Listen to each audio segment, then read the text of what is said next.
Hello, and welcome to Buffy and the Art of Story. If you love Buffy the Vampire Slayer and you love creating stories or just taking them apart to see how they work, you're in the right place. I am Lisa M. Lilly, author of Suspense, Mysteries, and Supernatural Thrillers, and founder of WritingAsASecondCareer.com. Each week, I'll talk about one episode of Buffy in order, covering plot turns and other story elements. The discussion will be spoiler-free, except at the very end, and I'll give you plenty of warning. This week, we'll be talking about The Harvest, the second half of the pilot episode.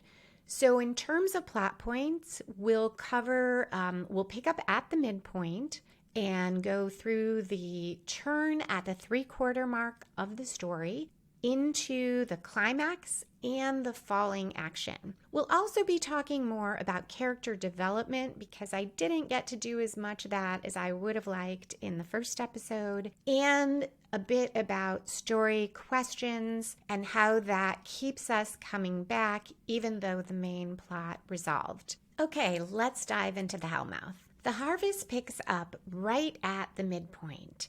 So remember, the protagonist at the midpoint typically throws caution to the wind, goes all in on her quest, or suffers a reversal, or both. And we saw both last time. Buffy embraced being the Slayer, both in her words and her actions, doing her first dusting and saying, "Don't you know who I am?" Immediately suffered a reversal when Luke comes from behind her. She doesn't hear him. He says, "I don't care." He doesn't care who she is, and he throws her into this coffin. He's about to kill her. Cut. So we pick up right there, and Buffy is able to push Luke away, partly because of that cross she's wearing that Angel gave her that she chose to wear. But I like to think, regardless, she would have found a way to get Luke off of her. However, she isn't able to kill him or pursue him. He disappears. She goes after the vampires to try to get Jesse and Willow back, and Xander is with her. They are able to save Willow, but not Jesse. So he has been taken away with the vampires. Within a few minutes of the midpoint, the start of this episode, we see Buffy in the library, and she further affirms her commitment now to being the Slayer. She says Jesse is her responsibility. No one else is going to go after him because she's the one. She is the one who got him killed. I'm pretty sure she says killed, even though we don't know yet that Jesse has been killed. But she is going to go after him, and she is definitely at this point embracing being the Slayer and feeling guilty for not doing it sooner, no doubt thinking that maybe she would have been able to prevent this. So from this point on, it is Buffy who is driving the story forward rather than just reacting to what is happening around her. Our next major Buffy scene is in the crypt again, because she has figured out that Luke must have come from a passageway in the crypt. We see her encounter Angel once more. This scene doesn't really move the plot forward. He doesn't tell her enough that it makes a big difference. So in some ways, it's just Angel showing up, being cryptic, and you could really lift this right out of the episode and it wouldn't change anything. And yet, the scene works because, one, it does move the subplot, which at this point is, it may be an exaggeration to call it a subplot. I would say it is a season subplot of the Buffy and Angel, how they will interact, what will their relationship be. This is one of those story questions. Who is Angel? What is the deal with him? There is chemistry between them, but is that a good thing, a bad thing? Is anything going to happen with that? Or is he just going to show up and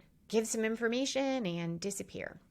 The other thing that happens here, and this is what for me makes the scene compelling, is we have a little more than just Buffy Angel chemistry, question of who he is. she makes this sarcastic comment about, do you know what it's like to have a friend? And the way he responds, the silence, the look on his face, shows that he doesn't. And Buffy realizes that, and it is the first time that we see Angel vulnerable. Up to this point, when we've seen him at all, he has seemed very in control. He's only sharing what he wants to share. He's not letting Buffy know very much about him. But here, he reacts and he can't help it, and he is vulnerable.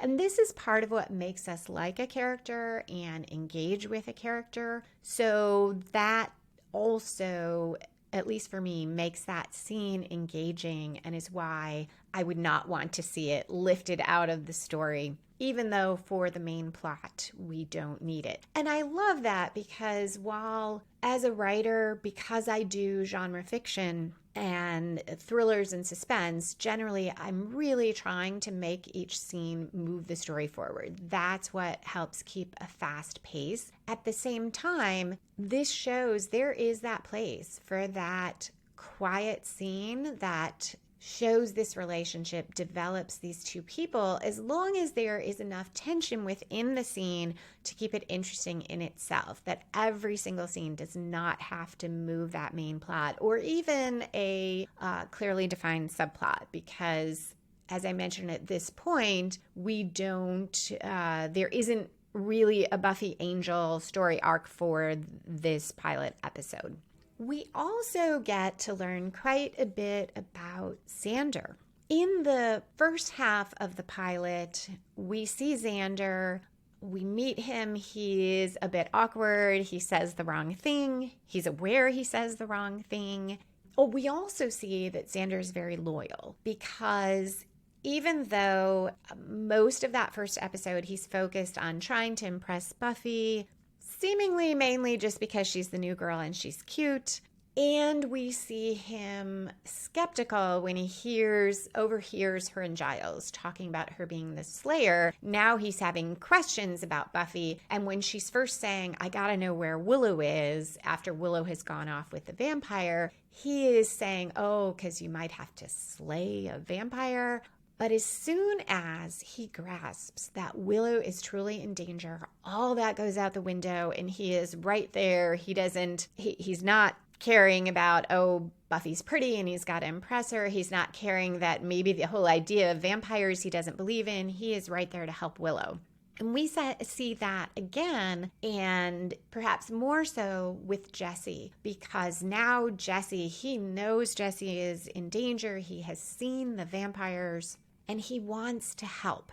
And he does help. He goes down into the tunnels. And this is where we see that Xander also is courageous, because while he is petrified and he really has no particular skills to offer, he still goes down into the tunnels to follow Buffy. And I love that he is self-aware about that. We see his humor come through, because she is saying, well, did you bring anything with to help fight? And he says, yeah, the part of my brain that would have told me to bring those things was too busy telling me not to do this. This too makes Xander our person we can identify with, because it really speaks to those times when we plow ahead with something that we know is a bad idea, and we're a little bit in denial about that, and it keeps us from being fully prepared for what we're doing. So it's that two sides of our brain. We also see another aspect of Xander, which is his very deep insecurity and his strong feelings of inadequacy. Because yes, he follows Buffy because of loyalty, but he also responds to her saying, look, I do this, not you, because I'm the Slayer. And he says something like that, I knew you were going to throw that back at me. Well, that applies to everybody. That's not a specific thing to Xander. Buffy's the Slayer and nobody else is. Yet to him, it feels very personal. And he also links it with masculinity. He says something like, I'm not enough of a man. That Xander would have these feelings, I think they're sophomores in high school at this time. It's adolescence. Most adolescents are struggling with, what does it mean to be an adult? How do I become an adult? Often that also is tied up with gender and sexuality, so it's probably not unique to Xander that he has these feelings, these fears, these feelings of inadequacy, that he relates them to what does it mean to be a man. But the fact that Buffy being a slayer stirs this up when really that's so unrelated to any of those things tells us a lot about Xander. Overall, though, I feel like the main driver of him following Buffy is that he wants to help his friend. Xander and Buffy in the tunnel is another great example of getting exposition in through conflict and in a tense situation, because Buffy explains more of the rules of how to slay vampires to Xander, including this line I love where she says there was the football player and he'd been turned into a vampire and she beheads him with a little X-Acto knife. And it's such a great line, and it's sort of funny, and it tells us more about Buffy's strength, what she can do, and how vampires can be killed, all within this very tense time, because at any moment they could encounter vampires. Xander is definitely vulnerable, and Buffy is reassuring him. So again, there is a reason for her to be telling him these things. He does not know them, and he may need to know them in a second or two. We also have some really nice Willow characterization, because we see her in the computer lab. Character growth, I should say. We see her in the computer lab, and Cordelia is commenting on Buffy and saying bad things about her, and Willow, who did not previously stick up for herself with Cordelia in the first episode, does stick up for Buffy. And she gets revenge by tricking Cordelia into deleting her computer program she has been working on. In the commentary, Joss said he saw this as Willow's first empowering moment, and it shows the beginning of her character arc and the influence of her friendship with Buffy. Not just that Buffy encouraged her to be sort of less timid generally, but because she has been through this experience with the vampires with Buffy, and Willow has survived, so she feels more confidence. Which brings us to Cordelia. In the beginning, Cordelia in these 2 episodes, there is a lot of her that is the classic mean girl. So she doesn't have a lot of layers in this pilot. We see her being very nice to Buffy, and Cordelia is popular. She has friends who follow her around. She is a foil for Buffy. We get this sense, even if we didn't know the story already, that Buffy was kind of a Cordelia, that she was one of the popular girls. I like to think Buffy was not a mean girl because of the way she reacts when Cordelia treats Willow the way she does. And the way Buffy then makes a point that she is going to be friends with Willow whether Cordelia likes it or not. Even though Buffy clearly does want Cordelia to like her. She's very upset when in the bronze she is looking for Willow and she almost stakes Cordelia. And Cordelia says, I can't remember if Buffy hears it, but Cordelia says, I have to call everybody I know. So we know that Buffy, she's upset about that. She comments to Giles about her social life being on the critical list. So Buffy does care, but she is still going to be friends with Willow. Cordelia, though, does have something in this pilot that I really like. Whether I picked up on it the first time I watched, I'm not sure. But as I look back on it and I see her interacting with Jessie, just as Cordelia is a foil for Buffy, I see Jessie as a foil for Xander. They both are obsessed with this new girl, and the initial attraction seems to be just, it's a new girl and she's pretty. It's not about who Buffy is. Likewise, all we really see from Jesse is he is pursuing Cordelia, but we don't get any sense of that it's about who Cordelia is as a person. Maybe it is, maybe it's not. But all we see is him very aggressively encroaching on her space, saying obnoxious things, not taking, not even the hint, just not listening when she is clearly saying, get away from me, I am not interested in you. So in that sense, I see Jesse as the stepped up version of the things that we don't love about Xander. And Jesse is the unaware version. Xander says to Buffy when he first meets you, can I have you? And he meant to say, can I help you? He feels awkward and embarrassed that he has said, can I have you? Jesse seems beyond embarrassment. He says things to Cordelia. He keeps pursuing her, though she's not interested.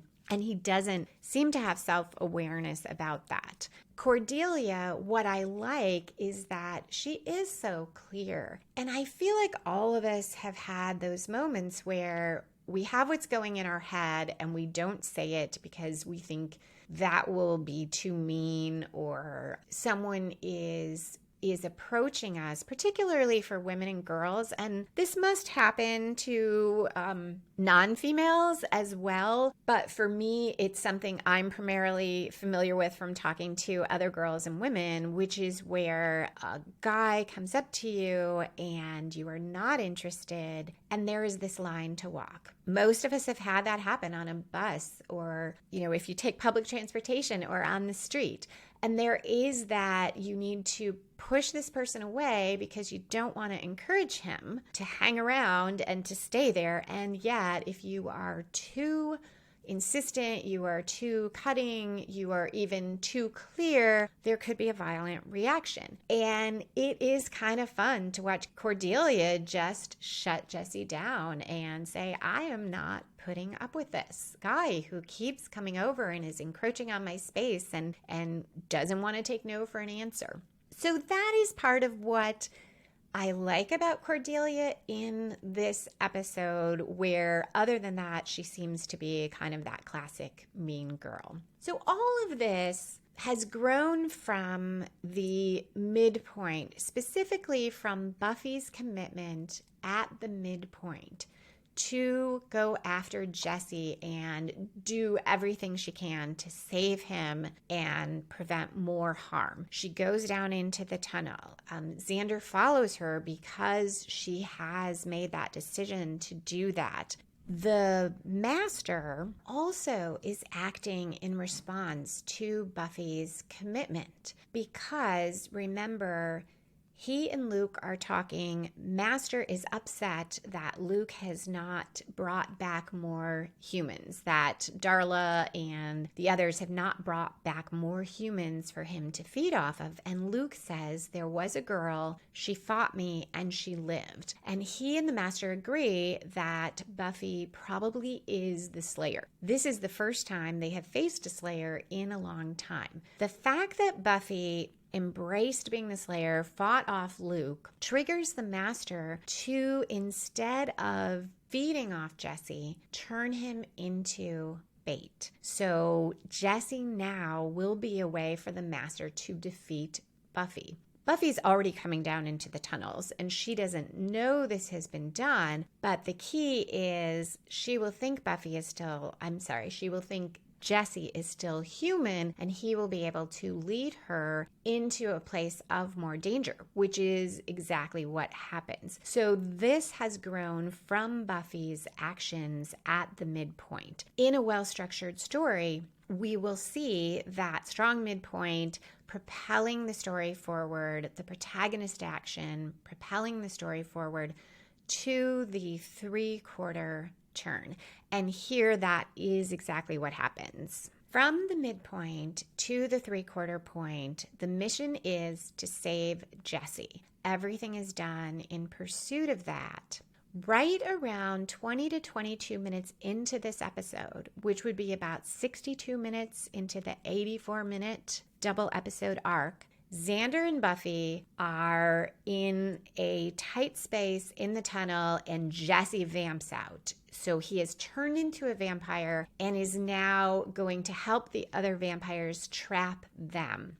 the entire story now shifts because we can't save Jesse anymore. So first, Buffy and Xander have to survive and get away, which they do. They barely get out, and now they move forward, and none of it is about saving Jesse. It is all about stopping the harvest. So the harvest has been there in the background, but now that becomes the new mission, the driving force. Quick side note on Jesse becoming bait. In the commentary, Joss notes that this was done to answer the question that often comes up in horror movies, which is, why doesn't the villain just kill this person? Why doesn't the villain just kill Jesse? Making him bait, having the master have a reason for doing that, gives us a narrative reason for Jesse to survive up until the climax of the movie. So we can have that moment between Jesse and Xander, and it isn't just, oh, the master didn't feel like killing him that day.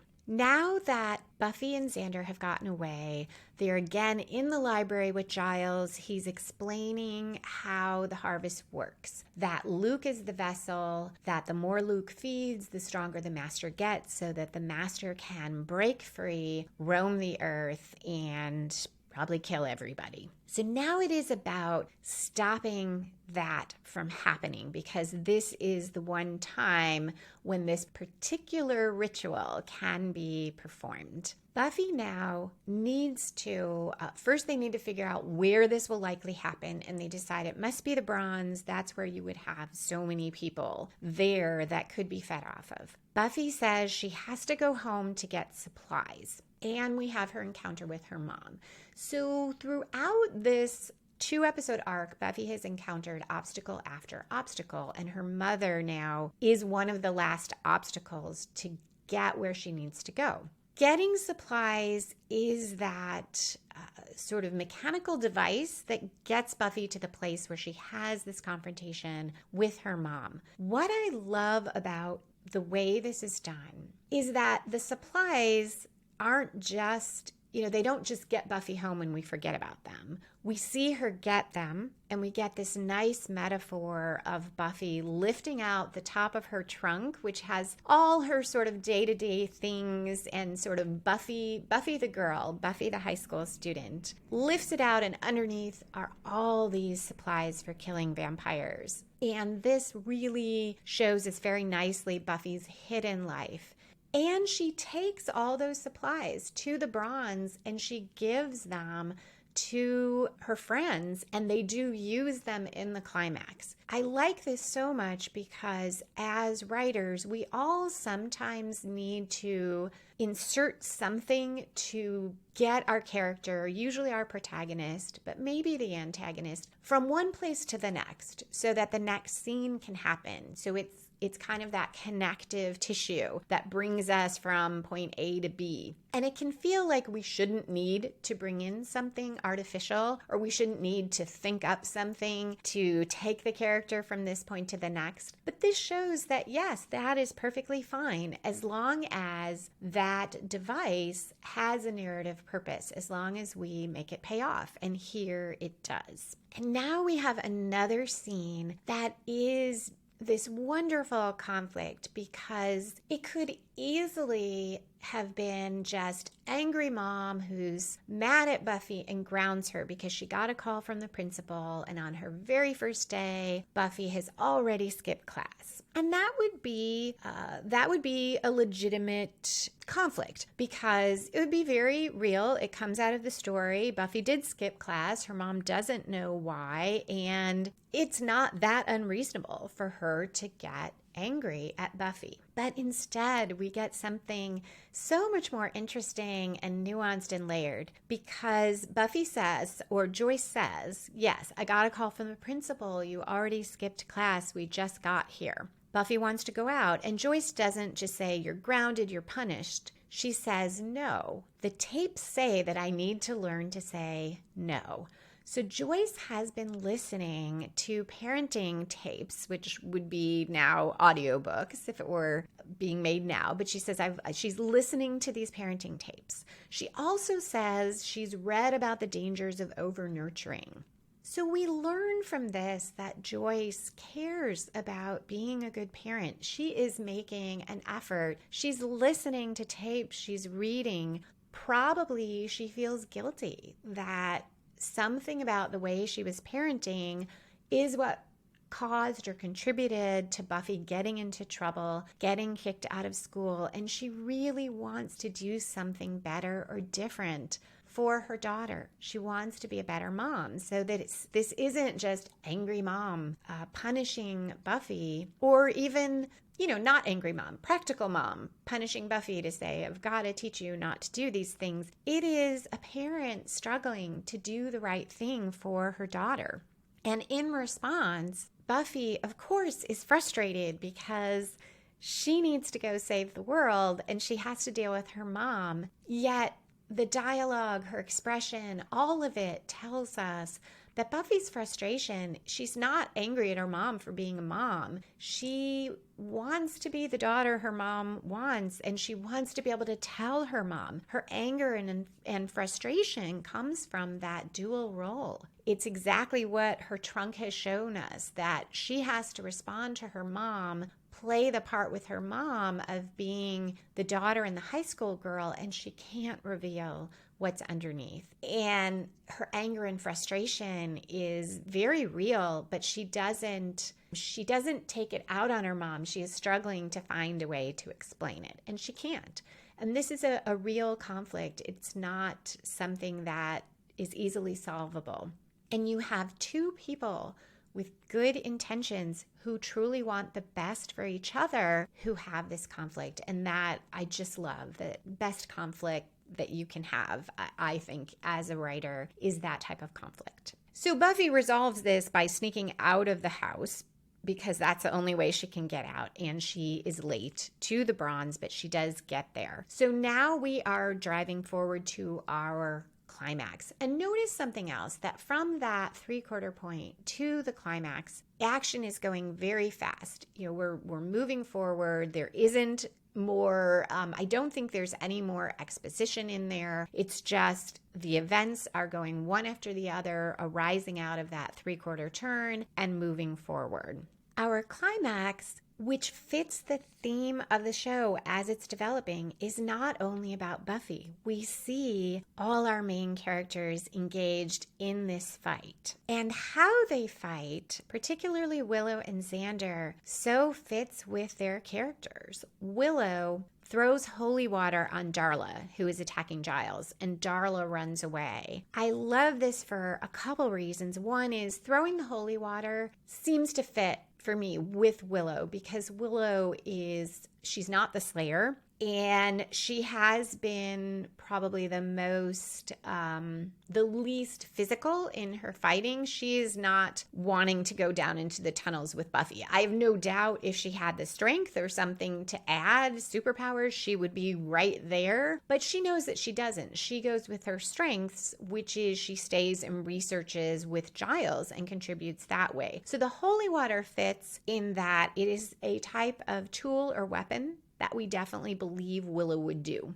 I also like it because we had this early scene with Cordelia at the water fountain where Cordelia is mean to Willow and Willow runs away. Now we see Willow in a physical confrontation with a vampire, and Willow throws holy water on Darla, and Darla runs away. The other girl or woman runs away. This is such a nice bookend for Willow and showing of her character growth. And was it deliberate on the writer's part? I don't know. That there's water in both, that Willow runs away in one and Darla in the other. I have no idea, but it's really nice and I really like it. We also see Xander very consistent with who he is in his loyalty to Jesse. So Xander is holding a stake, but it's a defensive measure, and it's not clear that if he were to try to fight Jesse that he could prevail. He's got the stake because he knows he should have it, but he is trying to talk to Jesse. He's trying to reason with Jesse, despite that Jesse is a vampire. What does Xander really think he can he can accomplish here, because he's trying to talk Jesse presumably into not killing people. And yet Jesse can't, at this point, he can't choose to not be a vampire. It's not, we don't have any reason to think that he can choose to not want to kill people, or that really he could do anything other than what he is going to do. And yet Xander on some level knows this. He's been told this, yet he is still trying to say, Jesse, don't you remember who you are? Don't you want to be a good person, basically? So Xander does kill Jesse, but it's by accident. Someone else runs into them. The stake gets pushed into Jesse's heart, and Jesse is dusted. I like this so much because it fits with who Xander is. And also, I feel like we don't really want to see Xander have to kill his friend. That's something that the show has made clear. I think that there are going to be hard choices, that there are going to be terrible losses. But at this point right now, I love that we don't make Xander do that. And also, if Xander and Willow were able to just slay vampires with no problem, that would really undercut the whole idea of Buffy being the one person who could do this. So all around, this works. Going to our climax where Buffy fights Luke and prevails. This too so fits her character and the premise of the show, because Buffy is strong, but she doesn't win over Luke by being physically stronger. He is presented as being extremely powerful. He did overpower her the first time they encountered each other. She wins both by her Slayer strength and by who she is as a person. She is quipping. She taunts him about sunrise and fools him by throwing something, and I forget if it's a curtain or a drape, but it drops down and this artificial light floods the stage, and Luke, because she has said this about sunrise, cowers instinctively. Now that he is off guard, she is able to stake him from behind. And I love it because it makes the show so much more interesting than if Buffy were just a super being who is super strong physically. It is not just that she's strong, it's that she can outwit the vampires. And that is something that I noticed before watching the commentary, and then I watched and listened to the commentary, and Joss said that as well, that he wanted to show that Buffy was not just strong, but also smart, and that she could outwit her opponents. He also commented that her quipping and joking around is part of what makes her not Superman. It makes her human, and so we worry more for her. It also makes her more interesting to me and goes with her intelligence and her wit. Now that Luke is defeated, we see the Master's frustration. He is not going to get out today, and the Buffy and her friends have prevailed in this battle. They haven't won the war because the Master still exists, but they have prevailed and stopped the harvest. Now we are in the falling action part of the story. In that part, our protagonist reacts, absorbs the result of the climax. If the protagonist prevailed, we usually see some sort of celebration. In the hero's journey story structure, that is a specific part of it. The protagonist gets the Holy Grail, prevails in the quest, wins the battle, and celebrates. If you are a Star Wars fan, in the original movie, you'll remember there was that everyone's getting awarded medals. So we don't have anyone getting medals here, but we do have our core 4 people, Giles, Xander, Willow, and Buffy, at the base of the stage, recognizing and feeling good about the fact that they won. Something I did not notice that was pointed out in the commentary is that what we don't see there are the bodies of the people that Luke drained and killed before Buffy got there. And that was a deliberate choice, because seeing the bodies of the people that Buffy couldn't save because she couldn't get out of the house sooner would really undercut that celebration. So while it is a little less realistic, I like that we have that moment where, despite all the costs, despite that they didn't win everything and that Jesse is still gone, we do get a moment to acknowledge that, yes, they stopped the harvest. They saved Sunnydale, maybe saved the world.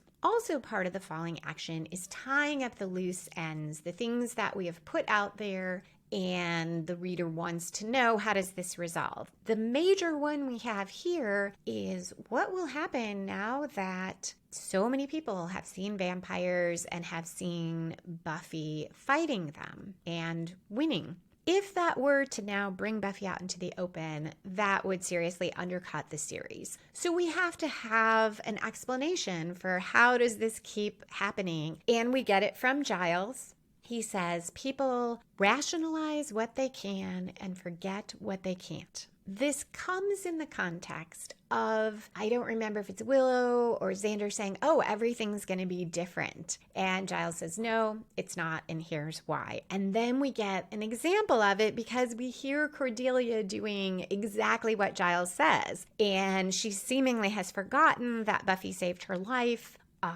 She rationalizes what happened by saying, oh, there were these gang members and Buffy knew them. What's interesting is within there is a sort of grudging respect for Buffy. And I have to think that comes out of Cordelia on some level remembering that Buffy saved her and definitely remembering Buffy fighting, even though she is now reframing it as gang members, not vampires. We also get some hints about the future. If you are writing an ongoing series, whether it's TV or maybe movies that there's going to be another, or a novel that's part of a series, it's good to have these hints about the future that get the reader interested or the audience interested in coming back to the next installment. Even if your story is self-contained, often readers like to have a little hint about what is the future for these characters. If you're writing a romance that has a happily ever after ending, you might give a little hint about something lovely these characters will do in the future, or just enough to show that yes, it will be happily ever after.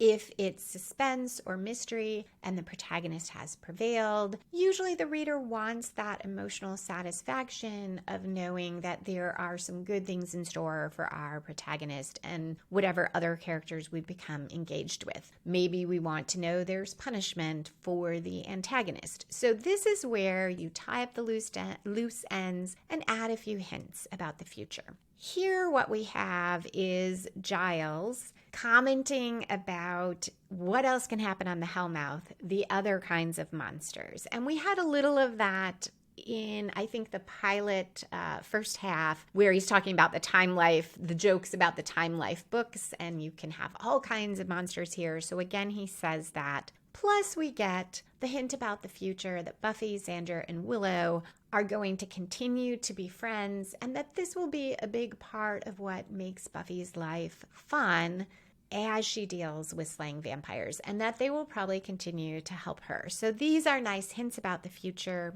Giles' comments are also story questions. It raises a question: what will Buffy face next? The other story questions we have, a lot of them are emotional, going back to that point that we put our protagonist in emotional peril. We have questions about Buffy in school. She did cut out of school. There probably are going to be repercussions. We want to know how that's going to work. Buffy and her social life. Buffy and Joyce. What will happen there? Cordelia and Buffy, because Cordelia continues to be a character who we come back to again and again in this 2-episode arc. So there is a suggestion there that maybe Cordelia and Buffy will continue to interact, and what will that be like? Then there is our giant story question. The Master is still there. So will he get out? How will he get out? What will happen? And this is something else that Joss mentioned in the commentaries, which is his deliberate choice to keep the Master trapped at the end of the 2-episode arc, because otherwise, if he's out there in the world, you have to deal with your protagonist, and you want him to be an ongoing villain. You have to deal with your protagonist losing to the Master again and again, which undercuts her strength. Or you have to have all these manipulative ways of keeping them from confronting each other or come up with reasons why they don't. But by keeping him trapped, he remains a threat, and he is out there. And even in our one-off episodes where he's not the focus, he still looms as this threat. So it keeps that tension, it keeps that story question as the series moves forward. Those are the plot points for this 2-episode arc. We've now covered all of them. A few more things from the commentary that I thought were interesting. Joss said that the network wanted Willow to be more cool and hip and more like Buffy, thinking the audience wouldn't be very interested in Willow as this kind of brainy, nerdy, less, maybe not less active, but less confident character than Buffy. And Joss said he insisted, no, Willow needs to be as she is and that she would have this rabid fan base because she's someone we can know and identify with. And Buffy is less so because she's that unattainable ideal. I am not sure if this came from the scene by scene or was in one of the interviews that's on the DVD, but Joss said something that I just loved. When you're writing, it's just you and the characters, and it's a great place to be.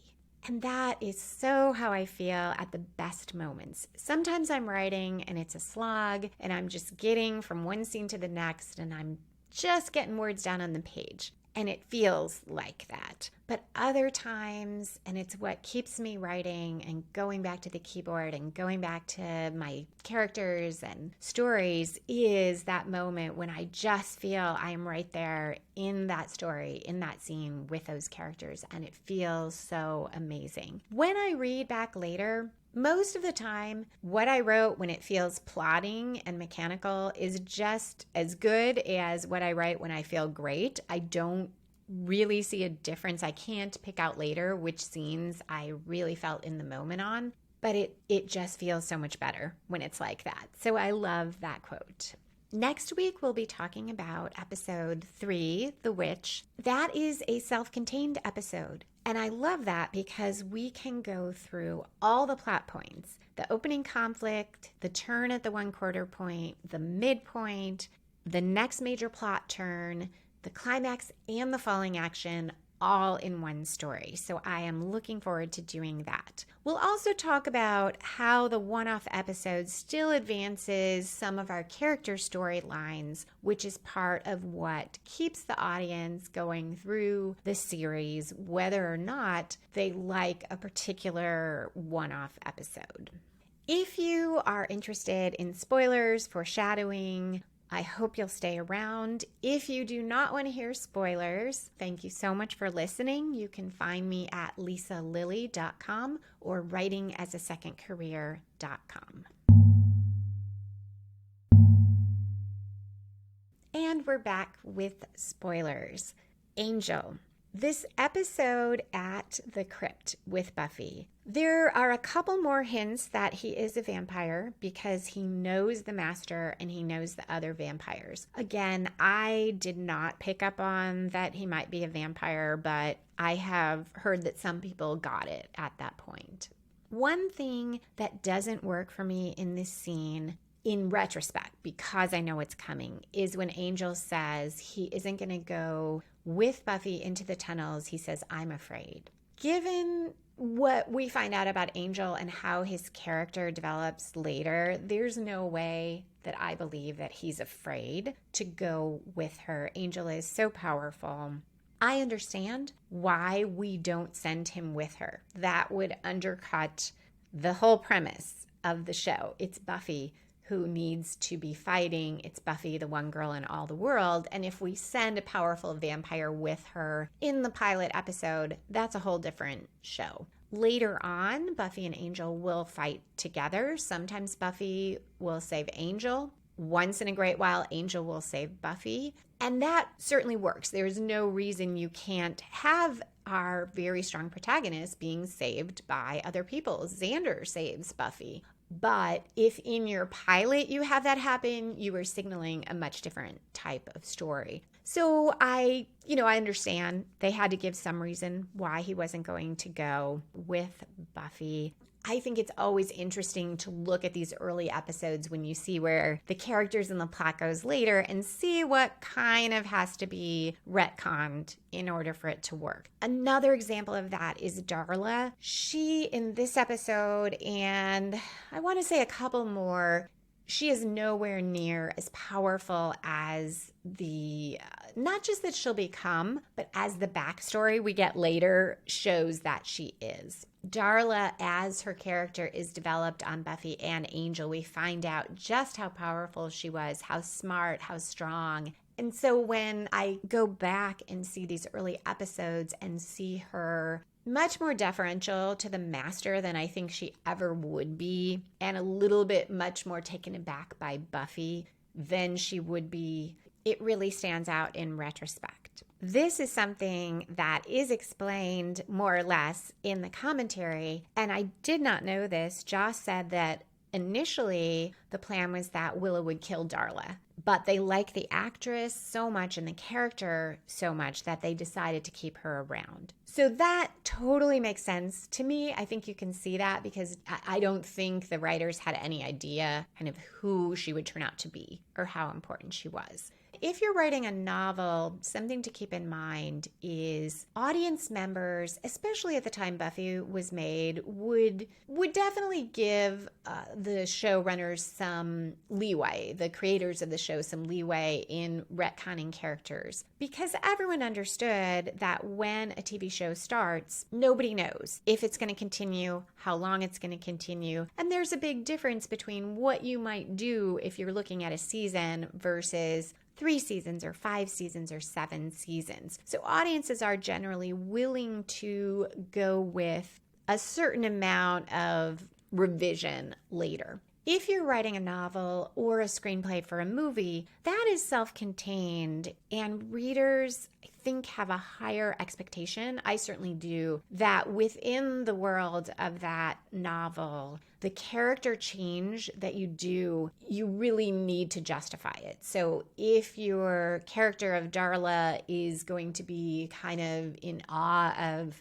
the master or a little bit intimidated or a lot intimidated, and then 3/4 through the novel you decide to give her some backstory where she was super powerful and didn't take crap from anybody, that is going to be problematic because it is not consistent. You are not being consistent with your characters. Characters can definitely change. You could have her evolve into becoming more powerful, have things happen that she overcomes and she becomes more powerful. But if you give her a backstory that doesn't fit with who she is at the beginning of the novel, that is something that readers will most likely notice and be very frustrated with. The other thing with the characters here, Giles. There is a little bit of Giles here that I likewise don't think quite fits with what we learn about Giles later. I'm okay with not seeing him fight because he is our watcher. He is in this space at the beginning where he is there to prepare Buffy. He's not there to be on the front lines with her.